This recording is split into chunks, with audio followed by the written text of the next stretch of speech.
ఓం నమ శివాయ శ్రీమాత్రే నమః. మిత్రులకి శ్రేభిలాషులకి అలాగే నన్ను ఇంతగా ఆదరిస్తున్న యూట్యూబ్ ప్రేక్షకులందరికీ కూడా పేరు పెద్ద ధన్యవాదాలు. మిత్రులారా, మీ అందరికీ పరాదేవత ఎల్లవెల్లలా మీతో ఉండి మీ మనోవాంఛ నెరవేర్చాలని మనస్ఫూర్తిగా కోరుకుంటున్నాను. ఇది కూడా చాలా ఇంపార్టెంట్ వీడియో, షార్ట్ వీడియోని.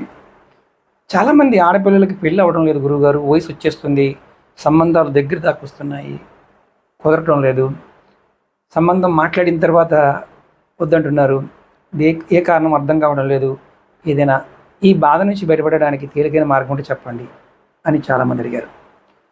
మనకి భారతదేశంలో సహజంగా 90% పెద్దలకు వచ్చిన వివాహాలే జరుగుతుంటాయి. 90%. అందులో కొన్ని సందర్భాలలో ఏంటంటే సమస్యలు ఎలా వస్తాయంటే, ఇవి సాధారణంగా వచ్చే సమస్యలు ముందే చెప్పేసుకుంటూ ఉంటారు, ఫలానా వాళ్ళతో మాట్లాడుతున్నాము ఇలా అలా అని. దీనివల్ల ఇబ్బంది పడే సమస్య వస్తుంది. దీనివల్ల నజర్ వల్ల, అంటే దృష్టి దోషం వల్ల వస్తుంది. ఇది చెడు దృష్టి దోషం వల్ల వస్తుంది. దానివల్ల వివాహం ఆలస్యం అవుతుంది. ఎవరైతే పెళ్లి చేసుకోవాల్సిన ఆడపిల్లలు ఉన్నారో వారికి కుటుంబ సభ్యులు ఈ చిన్న పరిహారం చేయండి. ఇది కూడా పట్టికతో చేయాల్సింది. పట్టిక అంటే ఆలం, ఉప్పు పట్టిక, దిష్టికి కడతాం కదా అది. ఇది షాపులో దొరుకుతుంది. చిన్న మొక్క తీసుకోండి.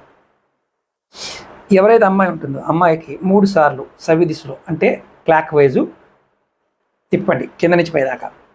ఈ పరిహారాన్ని శనివారం నాడు లేదా మీకు సంబంధాలు చూడడానికి అబ్బాయి వస్తాడు, కలవడానికి వస్తారన్న రోజును ఆచరించండి. ఇది అంటే ముందు ఈ చిట్కాని చేసేటప్పుడు ఏంటంటే, ఇది శనివారం చేయండి, లేదంటే సంబంధానికి అబ్బాయి వస్తాడు అన్న టైంలో ముందు చేయండి. మామూలుగా అయితే 3 శనివారాలు చేస్తే సరిపోతుంది. లేదంటే సంబంధానికి ఎవరైనా చూడడానికి వస్తున్నారన్నప్పుడు ముందు చేయండి. ఇలా వచ్చి వెళ్ళిపోతున్నారన్నప్పుడు చేయొచ్చు. అమ్మాయికి ఈ దిష్టి తీసి ఈ అది పట్టికని 3 సార్లు తీసి తర్వాత దాన్ని కాల్చాలి. ఈ ఎవరైతే అమ్మాయి ఉందో ఆ అమ్మాయి ఎవరి కుటుంబ సభ్యులైనా సరే దాన్ని కాల్చవచ్చు. ఈ ప్రయత్నం చేయవచ్చు. ఎవరికి వారు ప్రయత్నం చేసుకోవచ్చు.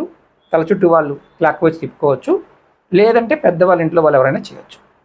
ఈ పట్టికని అగ్నిలో వేసిన తర్వాత, అంటే మనం కాల్చినప్పుడు అది కరుగుతున్నప్పుడు పట్టిక మానవ రూపం కానీ జంతు రూపాన్ని పోలినట్టుగా కనిపించింది అనుకోండి, మీకు ఉన్న దిష్టి నాశనం అయిపోయిందని అర్థం. అది కరుగుతున్నప్పుడు అలా మారద్ది. ఇది అలా కాకుండా మామూలుగా కరిగిపోయింది అనుకోండి, మీకు దిష్టి లేదని అర్థం.